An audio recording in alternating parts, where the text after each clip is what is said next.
Welcome in, everyone, to this deep dive. You guys gave us a bunch of sources for this one about manifesting your best year yet. Wow, yeah. We've got articles about mystical techniques and even excerpts from this Mystical Fortunes Mystery School magazine. Ooh, I love that. Right. That sounds fun. It's a very intriguing title. Yeah. And also some more practical advice for manifesting, too. Yeah. It'll be interesting to see how all of this connects, and to help us sift through this mountain of information, we've got our expert on all things mystical and manifesting. Yeah, hi. I'm excited to be here. Who is a master at taking very diverse sources and kind of making sense of it all. That's right. I'd love to do that. So let's just jump right in. One of the articles that I saw right away that was interesting was Lady Celestine Nightingale's piece. Do I really create everything in my life? Oh. It's a big question, right? Yeah. I mean, do we really have that much power over everything that's happening in our lives? Well, it's a question that's been asked for centuries by philosophers and mystics alike. And what's really interesting about Lady Celestine's take on it is that she talks about this idea of thought forms. Okay. And essentially, this is the idea that our thoughts and emotions aren't just like these internal experiences that we have. They actually have an energetic impact on the world around us. So my thoughts can actually influence my reality. Exactly. Whoa. And she uses this analogy of a river to kind of describe this. And so fate is like the current of the river. It's flowing in a certain direction. We each have an oar, with free will to decide how we're going to navigate that current. I like that. We can row with it, we can try to row against it, or we can just kind of float along. Yeah. So there's these things that, may not be in our control, but we do have a choice in how we respond and how we move forward. Yeah, so it's not like we're blaming ourselves for every little thing that happens to us. Right. But we have a role to play in how we experience it. Exactly. And she even goes on to say that, those negative events are what she calls cosmic alarms. Sometimes those things happen and they can actually hold hidden lessons or opportunities for growth. That reminds me of this time when I had this plan for how I thought my career was going to go. Oh. And totally unexpectedly, I got laid off. Oh, wow. And at the time, it felt like the end of the world, Yeah, of course. But it actually forced me to step back and think about, okay, well, what do I really want to be doing? Right. And I ended up taking a totally different path. Yeah. That I never would have considered before. And it led to something way more fulfilling. I love that. So maybe that was my own personal cosmic alarm going off. It's amazing how these unexpected shifts can sometimes lead us exactly to where we need to be. Right. Yeah, totally. Okay, so we've been talking about the power of our thoughts and stuff. Yeah. But now I'm curious about this article. What Winter wants to teach us about manifestation? Oh, yeah. Winter and manifestation. Yeah. It seems kind of counterintuitive. It does on the surface, right? Because Yeah. winter is this time of dormancy and death. Right. But if you think about it, winter is also a time of stillness. Yeah. Where nature goes inward. Oh. And that inward focus can be really helpful for successful manifestation. So it's that's the time to plant the seed of our intention and let it kind of germinate. Exactly. Before it can come up in the spring. Yes, and winter teaches us patience. Yeah. Which is something we could all use a little bit more of these days. True. And it's also a time to really connect with our intuition. Okay. To listen to that inner voice. Yeah. Yeah. And there were a few rituals in this article that I thought were interesting, like creating snow sigils. Oh, wow. Drawing symbols in the snow, or having a gratitude fire. Oh, yeah. Where you write down what you're grateful for and you burn it as a way of releasing it to the universe. I love that. Yeah, those rituals can be a really powerful way to solidify your intentions and to connect with the natural world. Yeah, imagine you're all bundled up on a snowy day, and you take a few moments to carve a symbol of your biggest dream into the snow. Wow. And watch it as it melts and becomes one with the earth. You're making that intention tangible. That's beautiful. Yeah. It's we're working with the energy of winter to support those manifestations. Yeah. And it makes me think about how even in the stillness and the cold, there's a sense of hope. The evergreen trees stay green all winter long. Yes. They're a reminder that even when things feel dormant, life is still thriving beneath the surface. That's right. And that sense of hope, of believing in what we can't see yet, is so essential to the entire process of manifestation. Totally. Speaking of aligning our inner and outer world, this next article that I thought was really interesting was Lady Persephone Starling's article, Psycho-Cybernetics, A magical makeover for your self-image. Oh. It almost sounds like a mystical beauty magazine. I love it. Right? It's great. It's like it is about transforming your self-image, but like from the inside out. And it's based on the work of Dr. Maxwell Maltz, who was a plastic surgeon. He was. Who realized that changing people's appearance on the outside didn't always lead to lasting happiness. Right, it makes sense. So he discovered that self-image, like how we see ourselves, is a really big deal when it comes to our happiness and our success. Right. So if we want to change our lives, we need to start by changing how we see ourselves. Exactly. And psychocybernetics offers some very specific techniques for doing just that. Okay. One of them is visualization. Oh, visualization, is that where you create those really vivid mental pictures of yourself, like achieving your goal? Yes, it's more than just daydreaming. It's about engaging all of your senses to create this really immersive experience. Oh, okay. Lady Persephone talks about this practice called settle the senses, summon your vision. Okay. Where you take a few moments to calm your mind and your body, and then you imagine yourself in a scene where your goal is already manifested. I was trying something like that this morning. How'd it go? It was actually really powerful. I could almost feel the emotions of like having achieved that goal. Wow. It's like sending this message to your subconscious mind being like, hey, this is possible. Exactly. And the more you practice visualization, the more those neural pathways in your brain start to fire, and the easier it becomes to believe in the possibility of your dreams. That's so cool. Okay, what about affirmations? Affirmations. I'll admit, I used to be a little skeptical of affirmations. Yeah. It seemed too simple. Yeah. Almost cheesy. I understand the skepticism, but they really are more than just positive thinking. Right. You know, it's about consciously choosing to focus on what we want to create. Yeah. Rather than getting stuck in those negative thought patterns. Okay. And the repetition is key. Right. It's like reprogramming your subconscious mind with new beliefs. You know, I had an experience with that where I used to have this really bad fear of public speaking. Like my heart would race, my palms would get all sweaty. I feel that. It was just awful. Yeah. So I started repeating this affirmation every day. I am a confident and engaging speaker. How'd that feel? At first, it felt really forced. Yeah. Like I was trying to convince myself of something I didn't believe. Right. But the more I said it, Yeah. the more I started to feel it. And then the next time I had to give a presentation, I was actually calm and collected. Wow. It was amazing. It's a miracle. Right. It just shows how those repeated affirmations can shift our internal state and ultimately affect our reality. Yeah. So we've got visualization affirmations, and psychocybernetics also emphasizes journaling. Yes. What kind of journaling can we do to help us create that magical makeover for our self-image? Well, Lady Persephone suggests, really reflecting on your current self-image. Ask yourself, what are the beliefs that are limiting me? Okay. What are the stories that I tell myself that hold me back? Uh-huh. And then start to challenge those beliefs. Yeah. Write down some empowering statements that affirm your strengths and your potential. Okay, that makes sense. I'm going to try that tonight. I love that. Now, this next article is all about ancient mystery school secrets. Oh. Talk about intriguing. I love this one. Right. It taps into the wisdom of these traditions that have been passed down for centuries. Yeah. Like the Egyptian mystery schools, the Greek mystery schools, and it shows how their teachings are still relevant today. The author, Mrs. Madeline Abernathy, she makes it sound so accessible. Yeah. She talks about using simple rituals and symbols to anchor your intentions and to create a sacred space. Yeah. Can anyone do that? Absolutely. Really? It doesn't have to be complicated. Yeah. It could be as simple as lighting a candle with a specific intention in mind, or creating a small altar with objects that represent your goals. Oh, I love that. Yeah. And I love how she explains the law of correspondence as above, so below. Yes. Reminds us that our inner world shapes our outer world. Such a powerful principle. Yeah. It's about recognizing that we are microcosms of the macrocosm. Oh.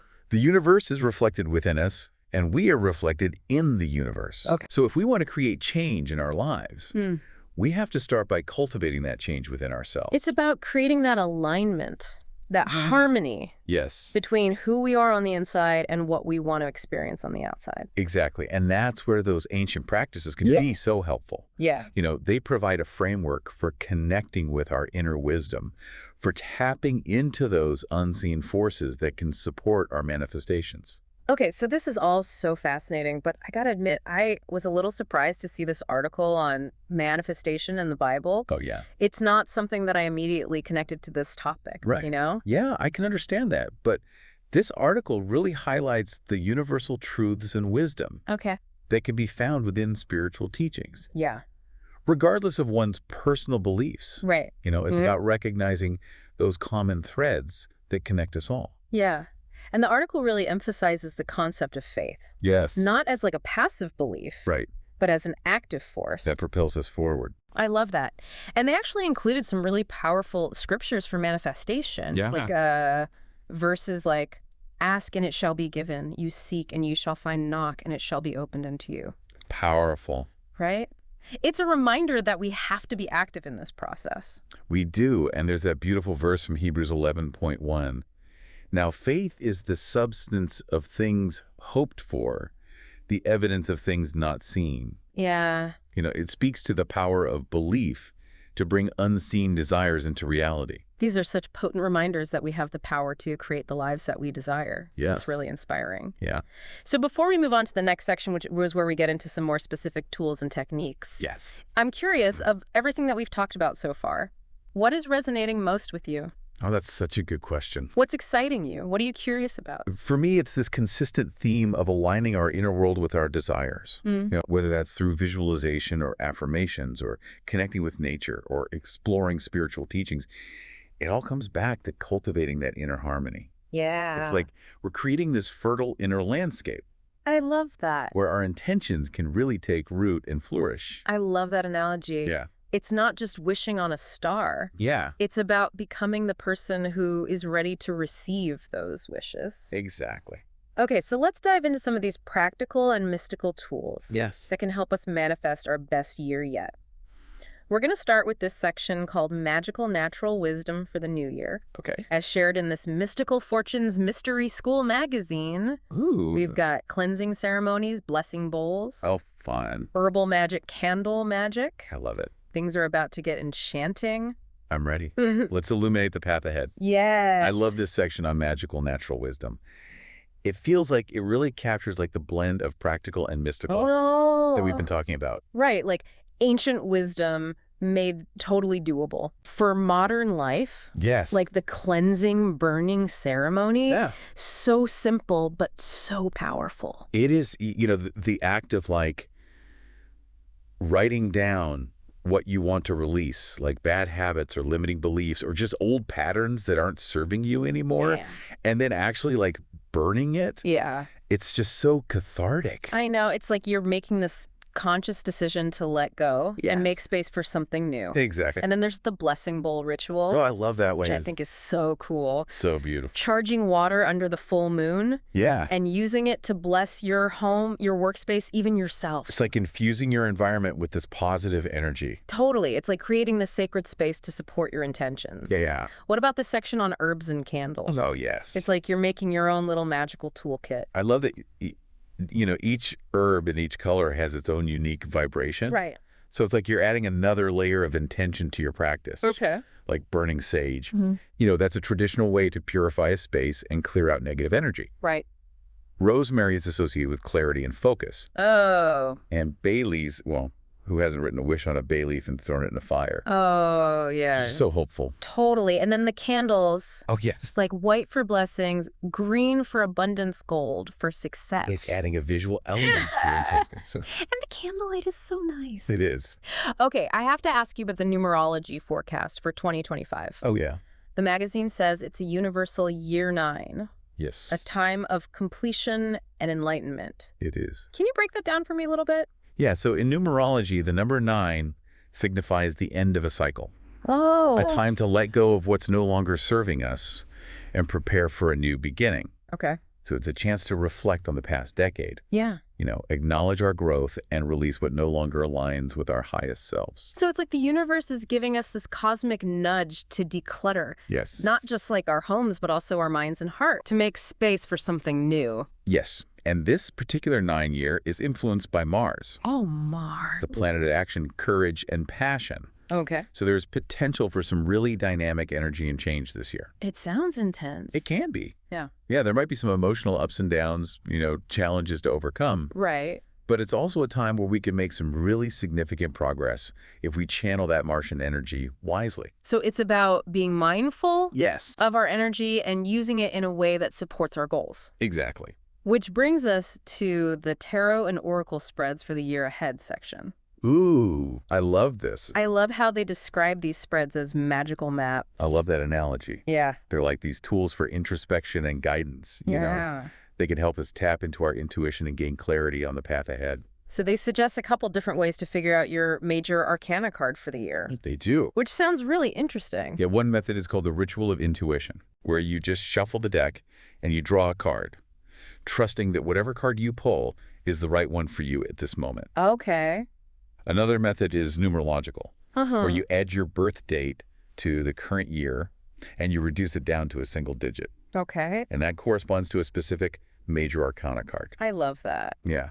Okay, and then some of the spreads themselves, I'm curious about the zodiac spread. Oh, the zodiac spread is great for getting a broader overview of the year. Okay. You draw 12 cards, one for each sign of the zodiac, and those cards can offer insights into different areas of your life. Okay. Career, relationships, personal growth over the next 12 months. So it's like creating your own little astrological forecast. It is exactly. This is so cool. It's amazing how it all connects. I know. The mystical and the practical, ancient wisdom and modern applications. It's all interwoven, It's a reminder that manifestation is multifaceted. Yeah. It's about aligning our thoughts, our actions, our emotions, even our environment with our deepest desires. It's about creating a life that truly reflects our most authentic selves. Exactly. And remember, there's no one right way to do this. It's about finding what resonates with you, what feels good, and what empowers you to step into your highest potential.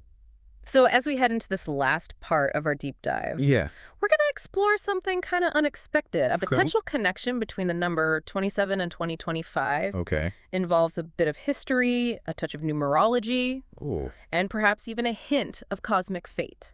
I love it. Are you ready to unravel this mystery? I am. Let's dive in. So let's talk about this number 27. The magazine pointed out some really interesting historical synchronicities. Okay. Pointing to major events that happened in 1890, 1917, 1944, 1971, and 1998.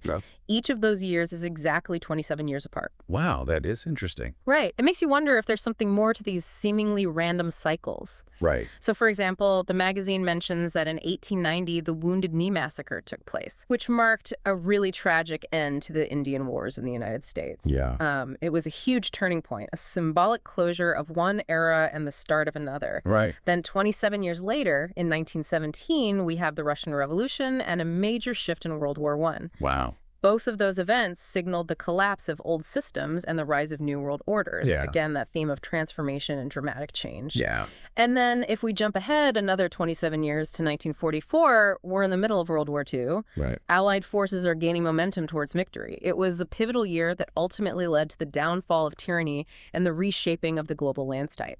It's really interesting how those years all connect like that. Yeah. Then in 1971, 27 years after that, Bangladesh emerges as an independent nation. Wow. Again, speaking to those themes of liberation and shifting power dynamics and the birth of something new. Yeah. 1998, the year that falls. 27 years after 1971, we saw the Good Friday Agreement, which brought a fragile peace to Northern Ireland. It was a year of really complex global events marked by both progress and tension. It makes you wonder what might be in store for 2025. Right. If that 27-year cycle continues to hold true. Exactly. So, okay, before we get into predictions, I'm curious about the number 27 itself. Okay. What's its numerological significance? So when you add the digits of 27 together, 2 plus 7, you get 9. Right. And as we talked about before, 9 represents completion, humanitarianism, spiritual enlightenment. Right. But 27 itself also has its own energy in some mystical traditions. Okay. It's actually referred to as the philosopher's number. Interesting. It's associated with higher wisdom introspection and the ability to bridge the gap between the material and spiritual realms. Okay, so there's like a depth to the number that goes beyond just the individual digits. Absolutely. And the magazine points out that 27 can be seen as 3 cycles of 9. connecting it to the idea of it a trinity. Oh, call it out. Death and rebirth. So not just about endings, but also about transformation. Yeah. And beginnings. Exactly. Which kind of aligns with those historical events we were talking about. Yeah, and astrologically, 27 is linked to the moon. Oh. Which governs emotions, intuition, and those deep subconscious currents that shape our lives. Okay, so I got to bring up what I think everyone is probably thinking about right now, which is the whole Club 27 phenomenon. Oh, yeah. It is kind of eerie how many iconic musicians and artists have died at that age. It is. Jimi Hendrix, Janis Joplin, Kurt Cobain, Amy Winehouse. Yeah. It's a long list. Yeah, it's definitely a haunting reminder of the intensity and fragility that could be associated with that age. Right. It's a time when a lot of people are confronting big questions about their purpose, their identity, their place in the world. And the magazine actually kind of dives into like some potential numerological and astrological reasons behind this phenomenon. They point out that 27 marks the completion of those 3 9-year cycles that we were talking about. It's a point where many people are facing a major crossroads in their lives. Yeah. And it's also around the time that Saturn, the planet of karma, lessons, and responsibility, really starts to make its presence known. Okay. Preparing us for our first Saturn return, which happens around the age of 29.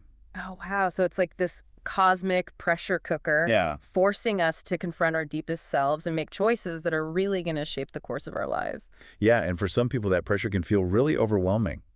You know, it's a time of intense growth and transformation, and not everyone navigates it easily. It's both fascinating and a little bit unnerving how all of this connects. It is. But let's shift our focus back to 2025. Okay. What can we learn from this 27-year cycle, from the numerology of 9 and the astrological influences at play? How can we use this information to manifest our best year yet? Yeah, I think the magazine offers some really valuable insights here. Okay. First, it suggests that 2025 has the potential to be a year of global reckoning. Right. You know, unresolved issues, whether they're political or social or environmental, could come to a head.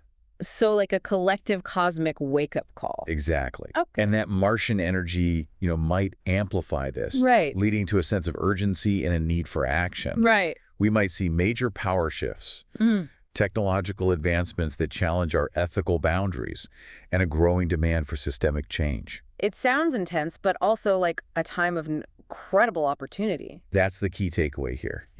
We're not just passive observers in all of this. Right. We have the power to choose how we respond, how we participate, and what we create. So what can we do as individuals to navigate these potentially turbulent waters and make 2025 our best year yet? I think it all comes back to what we've been talking about this whole time. Okay. Cultivating inner strength, clarity, and resilience. Yeah.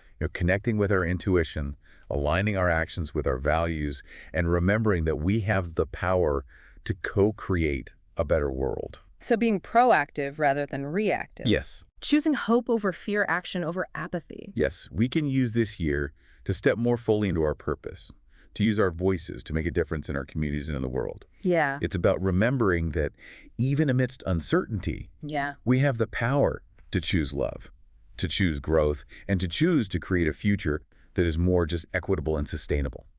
This has been such an amazing deep dive. We explored ancient wisdom, modern psychology, numerology, astrology, history, even a touch of cosmic mystery. I know, it's been a wild ride. And through it all, I feel like we've uncovered this beautiful thread of hope. Yeah. A reminder that we're not just pawns in some grand cosmic game, right, but active participants in the unfolding story of our lives and the collective story of humanity. We are co-creators, each with a unique role to play in shaping the future. So as we step into 2025, a year marked by the number 9, a number of completion and new beginnings. Yes. Let's remember that we have the wisdom, the courage, and the power within us to manifest our best year yet. Let's make it a year of growth, transformation, and positive impact. Thank you so much for joining us on this deep dive. May your 2025 be filled with purpose, meaning, and the magic of manifestation.